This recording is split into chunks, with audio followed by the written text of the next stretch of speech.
नमाज जनाजा का तरीका या नमाज जनाजा में कौन सी दुआ पढ़नी चाहिए।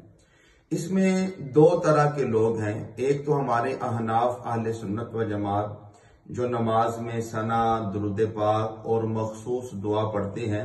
कुछ लोगों को सना के वो मखसूस अल्फाज या दुरूद पाक के अंदर जो कुछ मखसूस अल्फाज हैं वो नहीं आते।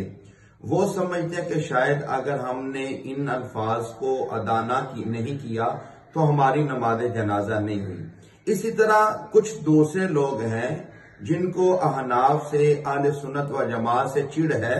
उनका काम नमाज जनाजा के मौका पर या कभी भी ऐसे किसी गमी के मौका पर उनका मकसद ये नहीं होता कि हम जा रहे हैं नमाज जनाजा अदा करने के लिए, ताजियत के लिए, कि वो जो मरहूम है, मरने वाला है, उसके लिए दुआ करेंगे, अल्लाह ताला उसकी बख्शिश और मगफिरत फरमाए। वो ऐसे मौकों पर जाकर सिर्फ और सिर्फ अपने फिरके की तशहीर कर रहे होते हैं। तो मेरे दोस्तों, इस तरह के दोनों लोगों के लिए जो हुजूर अल्लामा गुलाम रसूल सैदी साहब ने अपनी शरह सहीह मुस्लिम जिल्द 2 के अंदर किताबुल जनाइज सफा नंबर 801 पर आपने बड़ी खूबसूरत बात इरशाद फरमाई।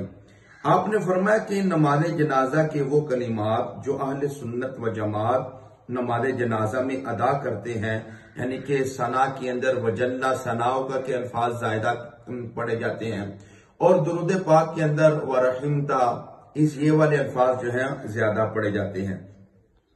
आपने इन दोनों बातों को किस तरीके के साथ इरशाद फरमाया। आप फरमाते हैं अगरचे वो मखसूस अल्फाज जो नमाज जनाजा में पढ़े जाते हैं अहदीस से साबित हैं, लेकिन अगर कोई आदमी ये कहता है कि इन कलिमात को पढ़ना जरूरी है, इनके पढ़ने के बगैर नमाज जनाजा नहीं होगी, तो ये बात भी दुरुस्त नहीं। हाँ, अब तरीक़ाकार क्या है।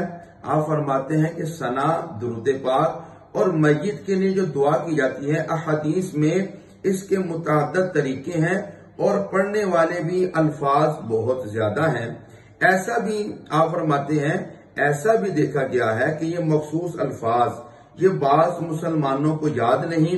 वो समझते हैं कि इन अल्फाज के बगैर नमाज जनाजा अदा नहीं होगी, जबकि सिर्फ तकबीरात पढ़ लेने से भी नमाज जनाजा हो जाती है।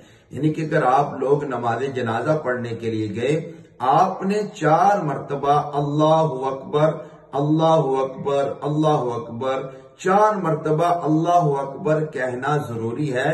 किसी ने कोई दुआ नहीं पढ़ी, 4 मरतबा अल्लाहु अकबर कह लिया तो उसने नमाज जनाजा को अदा कर लिया, नमाज जनाजा अदा हो गई। अब किसी आदमी को अगर सिर्फ और सिर्फ सना वही याद है जो नमाज में पढ़ते हैं, इसी तरह दुरूद पाक भी यानी कि दुरूद इब्राहिमी जो नमाज में पढ़ा जाता है और दुआ जो नमाज में पढ़ी जाती है, इतने अल्फाज रब्बना ग़फ़िरली वलिवालिदैया वलिलमुमिनीना यौमा यक़ूमुल हिसाब, यानी कि उसको रब्बी जालनी भी मुकम्मल नहीं आती। सिर्फ और सिर्फ रब्बना ग़फ़िरली वलिवालिदैया वलिलमुमिनीना यौमा यक़ूमुल हिसाब अगर आदमी इन कलिमात को पढ़ लेगा तो ये पढ़ने से नमाज जनाजा अपने फराइज और मुस्तहब्बात के साथ अदा हो जाती है। इसमें किसी किस्म की कोई कमी नहीं रहेगी।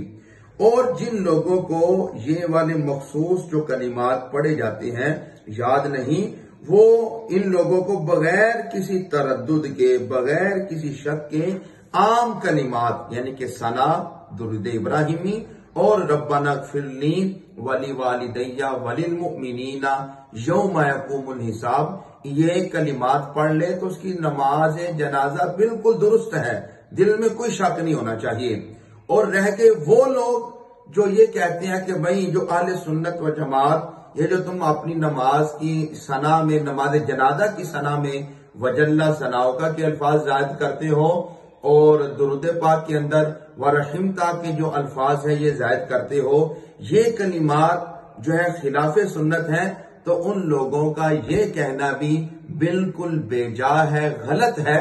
अगर वो लोग इन कलिमात को देखना चाहते हैं, पढ़ना चाहते हैं कि कहां पे लिखे, وہ بھی شرح صحیح مسلم کی جلد 2 صفحہ نمبر 801 802 کا مطالعہ کر لیں، انشاءاللہ العزیز ان لوگوں کو بھی تشفی حاصل ہو جائے گی۔ میرے تمام دوستوں سے گزارش ہے کہ بالخصوص نماز جنازہ کے موقع پر جب آپ لوگ اکٹھے ہوتے ہیں تو وہاں پر آپ اپنے ذہن میں، اپنے دل کے اندر یہ نیت لے کے جایا کریں کہ یار ہم اپنے بھائی کے لیے دعا کریں گے، اللہ تعالیٰ اس کے گناہوں کو معاف فرما دے گا، نہ کہ وہاں پر جا کر اپنے فرقے کی تشہیر کیا کریں۔